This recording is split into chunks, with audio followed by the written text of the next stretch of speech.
Hello guys, welcome back to my channel. So I'm currently sitting in here of the all-new 2024 Hyundai Santa Fe Calligraphy. So this is the top of the line model of the Santa Fe lineup here in the Philippines. So I just came to from my Santa Fe GLS 2-wheel drive base model walk around review. So check that out on my channel. I was supposed to include the test drive, but sadly that's a different variant altogether. So pairing this one now, this one's a bit different. It's the same 2.5 liter 4-cylinder engine, albeit you have a turbocharger compared to the naturally aspirated ones of the lower trims. As I see here in the interior overall, it looks pretty much the same. So you get again the toggle switch here like for your gear shift, so pretty much similar now like with that of the Mercedes products, I must say. So only few changes here in the, well, I mean additions here. So here in your climate control functions, you get ventilations for your seats too, more memory seating functions here, and at the rear of exterior wise as well, looks exactly the same, but I also noticed now at the rear you only have one bottom reverse light, so that could be a little bit of an honest issue if we're backing up in tighter low parking. So here finally I was able to demo it too. You get a fully digital instrument cluster with only 2 settings, but at least it only displays all of your important info. And here you have for your infotainment system Apple CarPlay and Android Auto. So I was able to do only Apple CarPlay, so to limit the back, so for allowing me to demo it. Pretty crystal clear. The response time is pretty good too. So here too we have your cameras, reverse camera and a 360-degree camera, and as well what I didn't demo too, so exclusive too for this Calligraphy variant, you get one push button here for putting the seats down, which I demoed in Glorieta. That for me is one of the best features you can get with this car. And here's first impression.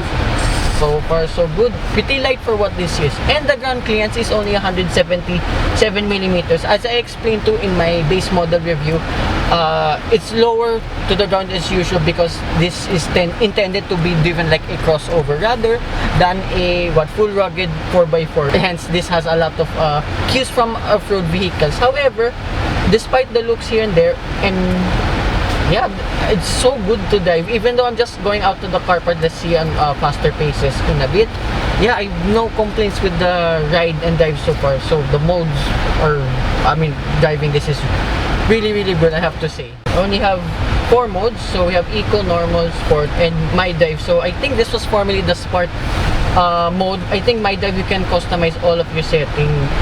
So I think for the steering wheel, and I don't see, okay, there's actually significant of difference with the steering weights from Eco, Normal, and Sport. You get corner cameras too for this Santa Fe, which is actually pretty similar like that of the Kia Sorento, which as well this is based on. And here, normal mode. Oh, I'm not flowing it that much. Pretty smooth on its delivery, I have to say, even though this is just a turbocharged 4-cylinder engine. So I do think this is a little bit of turbo lag or throttle lag only, but again, it's not that much. And here, handling wise, okay, here now, sport mode, a little bit heavier. Okay, just a bit of a delay. Wow. So that's the forward collision warning doing its thing, and like literally in front of me, Buzz is holding Woody for his dear life. Anyway, back to this car. As well, another key difference too, with this Calligraphy variant, this is mated to an 8-speed wet type dual clutch transmission compared to the regular automatic torque converters of the lower variants. But the response time, whoa,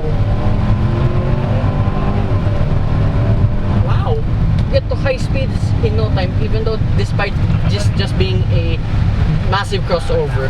Very tight, sir.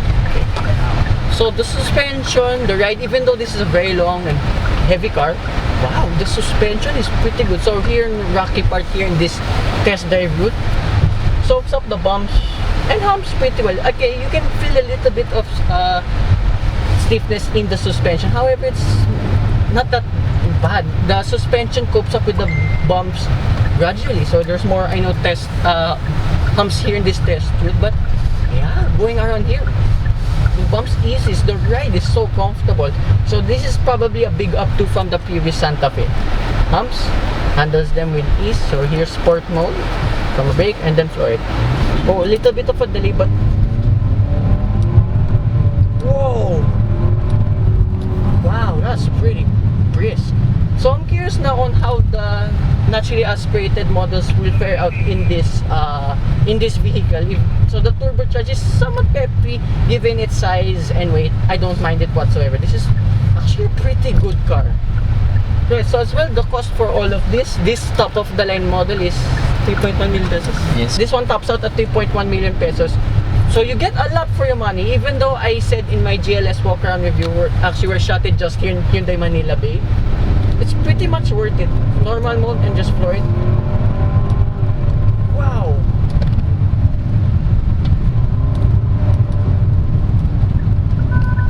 That's so good. Brakes. Pretty good too, even though, again, as I mentioned, this is a very tall and long vehicle, and surprisingly the handling for it is pretty alright too. And despite being a very tall crossover, as I mentioned, yeah, the body roll is pretty alright, doesn't sway about here into the cabin that much, and the NVH overall is excellent. So again, I don't think you have double glazing. Oh yes, you have double glazing for the windows, which is very, very good for a car of this size. So again, you get a lot for your money. Again, Floyd now. Normal mode only. Whee! Wow. So I just realized why this Calligraphy model handles better than probably better than the GLS two-wheel drive model, because of, again, this is all-wheel drive and there's more weight to the steering wheel than usual. Surprisingly, I think this would be an ideal daily for me. But just being honest again, I think the base model is just enough for me. Yes, you get a lot of nice trims here in the cabin. Of course, the looks, it will be the same throughout the entire lineup. However, this has a different set of LED lights. But again, you still have LED lights all around. And I just saw now, since I was enjoying this car too much, you have an heads-up display, which you only see in some luxury vehicles out there. So yeah, Hyundai, what a car. I love this. I think we may have I think I have a new favorite crossover, mid-size crossover rather too. So yeah, that concludes my test drive review of this all-new Hyundai Santa Fe Calligraphy top-of-the-line model. So I'd like to thank everyone here at Hyundai Motor Philippines, here at the Manila International Motor Show, and to Sir Ryan of Hyundai Quezon Avenue. These are his contact details, so you highly check out this all-new Hyundai Santa Fe because it's probably one of the better crossovers I've driven. So, hope you guys like and subscribe, and I will see you hopefully with the landouts of this, and I can give a proper fuel reading since this being already driven the whole day. Bye bye.